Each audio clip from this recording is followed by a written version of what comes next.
आज के लेक्चर में हम लोग फायर आर्म्स के बारे में डिस्कस करेंगे। तो फायर आर्म्स में सबसे पहले हम लोग इसका मैकेनिज़्म देखेंगे कि फायर आर्म्स काम कैसे करता है। तो फायर आर्म्स में सबसे पहले हम लोग देखते हैं, वैसे तो ये एक राइफल वेपन का डायग्राम है, पर इसे समझते हैं कि फायर आर्म में, कोई भी फायर आर्म में ये एक बेसिक चीज़ है कि फायर आर्म में क्या क्या पार्ट्स होते हैं। तो फायर आर्म में एक मज़ल होता है इसका आउटर एंड, और ये होता है बैरल का आउटर एंड को मज़ल कहते हैं और बैरल का इनर एंड को ब्रीच एंड कहते हैं, ब्रीच एंड। तो ये हो गया मज़ल एंड और ये हो गया ब्रीच एंड। और ये जो पार्ट होता है जहाँ पे सारा मैकेनिज़्म, जहाँ पे ये है ब्रीच, इसे कहते हैं ब्रीच। और ये होता है यहाँ पे इसका एक गन का ट्रिगर होता है। और अगर कोई भी राइफल्ड फायर आर्म है तो उसमें एक ग्रिप होगा और बट होगा उसमें, क्योंकि हाई वेलोसिटी है तो ऑफकोर्स झटका मारेगा, तो उससे बचाने के लिए एक बट लगा रहता है। साथ ही साथ डैमेज करने के लिए बुलेट्स होना चाहिए। तो अगर हम लोग ब्रीच को देखें, इसका इंटरनल पार्ट, तो ब्रीच के अंदर हम लोग को क्या क्या दिखेगा, वही है मैकेनिज़्म, कैसे गन काम करती है। तो ब्रीच में हमें देखने मिलेगा, जैसे ये डायग्राम थोड़ा सा लग रहा होगा कि कॉम्प्लिकेटेड है, पर मैं इसे बहुत इजी तरीके से आपको समझाऊंगा कि एक्चुअली होता क्या है। यहाँ पे एक है, हम लोग देखते हैं ट्रिगर। अब ट्रिगर को प्रोटेक्ट करने के लिए यहाँ पे है एक ट्रिगर गार्ड। ट्रिगर जो है वो जुड़ा होता है हैमर से, हैमर जो कि वर्टिकली रखा होता है ट्रिगर के साथ, और हैमर के साथ हॉरिजॉन्टली अटैच होता है percussion pin. Percussion pin attach होता है। जब भी ट्रिगर को पुल किया जाएगा, प्रेस किया जाएगा, तो परकशन पिन जाकर हिट करेगा बुलेट के परकशन कैप को। परकशन कैप जब भी हिट होगा तो उसके बाद प्राइमर बहुत फास्ट तरीके से बुलेट में जो प्रेजेंट है वो बहुत फास्ट तरीके से जलेगा, और उसके बाद प्रोपेलेंट जो कि प्रेजेंट होगा बुलेट में, जो कि है, हो सकता है black powder, gun powder, smokeless भी होते हैं, तो वो जलेगा और बुलेट्स को आगे की तरफ धक्का देगा, प्रोपेल किया जाएगा और बुलेट्स टारगेट को हिट करेगा। और ये सब होगा। यहाँ पे प्रेजेंट है ये चैम्बर और रिम ऑफ कार्ट्रिज का रिम है, ये होगा चैम्बर में ये है बुलेट का कार्ट्रिज, और ये है यहाँ पे प्रेजेंट टेपर चैम्बर, जो कि टेपर किया रहेगा। अब यहाँ से परकशन पिन को जैसे ही ये हिट किया तो यहाँ पर बुलेट बहुत तेज़ी से निकलेगा, और साथ ही साथ राइफल अगर फायर आर्म है तो यहाँ पे लैंड और ग्रूव्स प्रेजेंट होंगे इसके बोर में। Bore is called the inner diameter of A barrel. तो ये बैरल का इनर डायमीटर है, और ये पूरा तो बैरल ही है, जो कि मैं पहले समझा चुका हूँ। ये है बैरल। अब ये एक सिंपल मैकेनिज्म है किसी भी फायर आर्म का वर्किंग का। अब हम लोग देखते हैं, ये लैंड और ग्रूव्स प्रेजेंट होते हैं, लैंड और ग्रूव्स। अब और शॉटगन में ये प्रेजेंट नहीं होता, तो इसी हिसाब से हम लोग फायर आर्म को दो कैटेगरी में डिवाइड करते हैं। फायर आर्म का क्लासिफिकेशन अगर हम लोग देखें, ऑन द बेसिस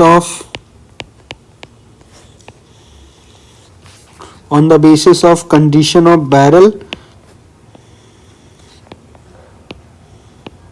बैरल के मुताबिक, क्योंकि बैरल में प्रेजेंट होता है हमारा लैंड और ग्रूव्स, तो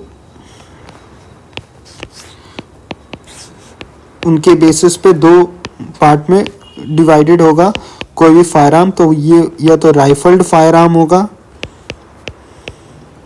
या फिर ये होगा स्मूथ बोर्ड। Smooth board. अब राइफल्ड फायर आर्म में क्या प्रेजेंट होगा, तो राइफल्ड फायर आर्म में प्रेजेंट होगा हमारा, इसमें राइफलिंग किया होगा और राइफल्ड फायर आर्म में बुलेट्स का यूज़ किया जाएगा, बुलेट्स। और वहीं स्मूथ बोर्ड में राइफलिंग नहीं प्रेजेंट होता है, इसमें राइफलिंग नहीं किया जाएगा और इसमें यूज़ होता है लेड शॉट्स। और लेड शॉट्स के यूज़ होने के कारण इसे शॉटगन भी कहा जाएगा। अब आपके दिमाग में आ रहा होगा कि शॉटगन क्या है। तो शॉटगन, अब राइफलिंग का क्या जो है ना, कि राइफलिंग अगर हम लोग करते हैं तो राइफलिंग का क्या एडवांटेज होता है, तो राइफलिंग क्यों हम लोग करते हैं, तो राइफलिंग का कुछ एडवांटेज होता होगा। तो राइफलिंग हम लोग करते हैं ताकि, अब राइफलिंग का एडवांटेज क्या है कि राइफलिंग हम लोग क्यों करते हैं, to increase stability of bullet. अब स्टेबिलिटी बढ़ेगा तो एक्यूरेसी बढ़ेगा, accuracy of fire arm, fire arm का एक्यूरेसी बढ़ेगा। और फायर आर्म का अगर एक्यूरेसी बढ़ेगा तो इसका रेंज बढ़ेगा, range of fire arm. Rifling की वजह से वेलोसिटी भी इंक्रीज हो जाता है।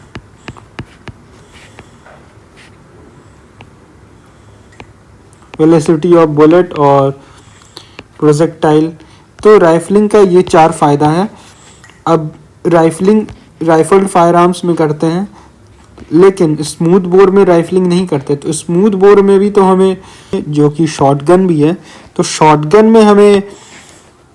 में भी हमें चाहते हैं हम लोग कि एक्यूरेसी बढ़ाएं। तो शॉटगन में राइफलिंग नहीं करते, शॉटगन में हम लोग करते हैं चोकिंग। इसमें राइफलिंग करेंगे और इसमें चोकिंग करेंगे। अब चोकिंग से क्या होगा कि चोकिंग को डिक्रीज करेगा डिस्पर्शन ऑफ बुलेट,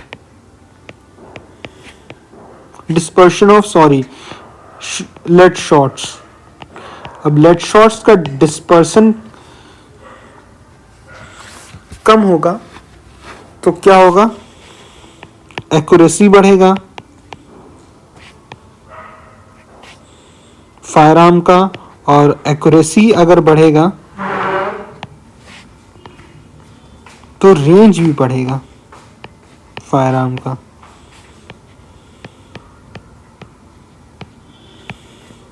अब चोकिंग भी हम लोग टाइप्स देखेंगे, कितने टाइप्स के चोकिंग होते हैं। तो चोकिंग अगर हम लोग देखें तो किसी भी शॉटगन में चोकिंग हम लोग कहाँ करेंगे, ये मजल एंड में करेंगे। और राइफलिंग में हम लोग समझते हैं, राइफलिंग हम लोग कहाँ करते थे, राइफलिंग पूरे बैरल के अंदर इनर पार्ट में करेंगे, पूरे बोर में करेंगे। राइफलिंग बोर होता है इनर पार्ट ऑफ बैरल। तो यहाँ पे लैंड ऑफ ग्रूव्स प्रेजेंट हैं। जब भी इससे बुलेट्स पास होगा, जैसे राइफल में बुलेट्स पास होता था तो ये घूमते हुए जाता था। वहीं चोकिंग में इसमें लेड शॉट्स यूज होता है। और मजल में हम लोग चोकिंग करते हैं। तो चोकिंग से क्या होता है, ये पूरे पार्ट में नहीं करते, ये हम लोग मजल एंड में करते हैं। तो अगर सिलेंडर बोर जो कि पहला वाला है, तो सिलेंडर बोर में अगर हम लोग सिलेंडर बोर वाला अगर चोकिंग किए हम लोग, तो बुलेट्स ऐसे गया तो मैक्सिमम डिस्पर्सन रहेगा प्रेजेंट। तो इसमें इतना हमें डिस्पर्सन देखने को मिला। उसके बाद आया इम्प्रूव्ड सिलेंडर में हमें डिस्पर्सन दिखा इतना। और मॉडिफाइड चोक, जो कि और ज़्यादा हम लोग चोक कर दिए, तो मॉडिफाइड चोक में हमें इतना डिस्पर्सन दिखा और फुल चोक इसमें और बेटर ज़्यादा लेस डिस्पर्सन दिखा तो एक्यूरेसी और ज़्यादा इंक्रीज्ड हमें दिखेगा फुल चोक में सबसे मैक्सिमम। और ये बहुत इम्पॉर्टेंट कॉन्सेप्ट है, ये एग्जाम्स में भी आते हैं इससे रिलेटेड एमसीक्यूज।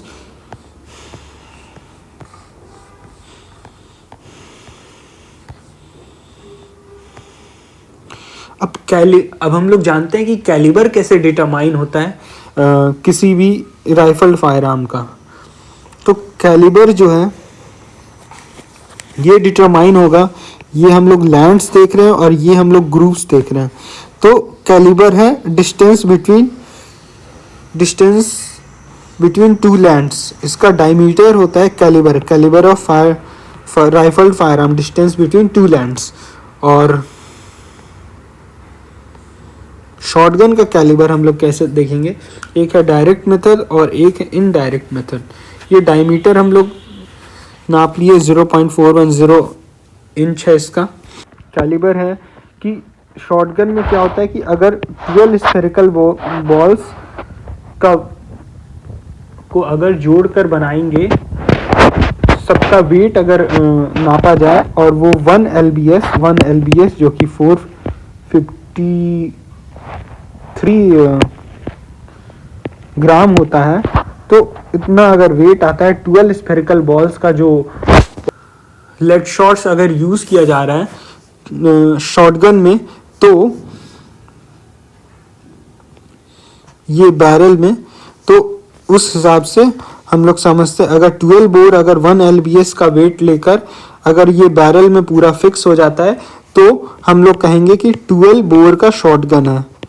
वहीं अगर 10 स्पेरिकल बॉल्स होगा, 1 LBS वेट होगा और वो पूरे बैरल में फिट होगा तो वो हो जाएगा 10 बोर का शॉटगन। तो इससे हम लोग को एक बात समझ में आनी चाहिए कि 10 बोर वाला शॉटगन जो है उसका बैरल का डायमीटर ज़्यादा होगा एज कंपेयर टू 12 बोर वाले से।